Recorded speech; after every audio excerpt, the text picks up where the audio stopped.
So to start creating our bruschetta, I'm going to start by peeling and crushing 3 garlic cloves. Now, I personally love a lot of garlic in my bruschetta topping. It's just a beautiful flavor, but you can obviously adjust this according to your flavor preferences. So I'm going to crush them into a bowl, and then I'm going to start on my bruschetta topping. So I'm doing a classic bruschetta topping with tomato, onion, and basil. So I'm just going to roughly chop my tomato, and then I will start on my Spanish red onion. Again, just roughly chopping this, and then I'll place it on top of that tomato in the bowl. Now I'm going to start chopping up my basil. Now the way I do it is I lay them flat on top of one another, roll them up into a tube, and then dice them that way.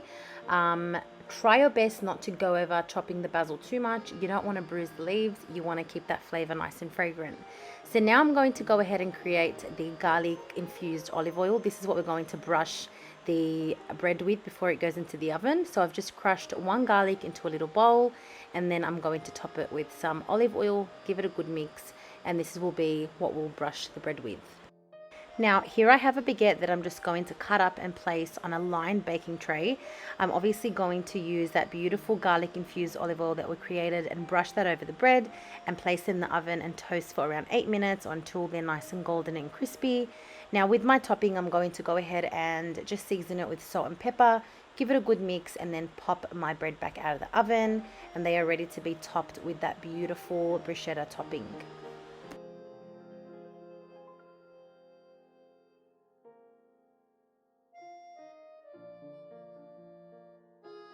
The bruschetta is all topped and ready. I've already taste tested like 3 or 4 bruschetta, and they taste amazing. Now you can go ahead and choose to drizzle some balsamic vinegar on top of these bruschettas, or a balsamic glaze. Not everyone in my family loves the taste of balsamic vinegar on top of their bruschetta, so I've only done it to a few pieces. But honestly, with or without the glaze, they taste amazing. The flavor is really in the freshness of the toppings, and it really is just a perfect summer dish. I really do hope you all enjoyed this quick video, and I will see you all in my next one. Bye!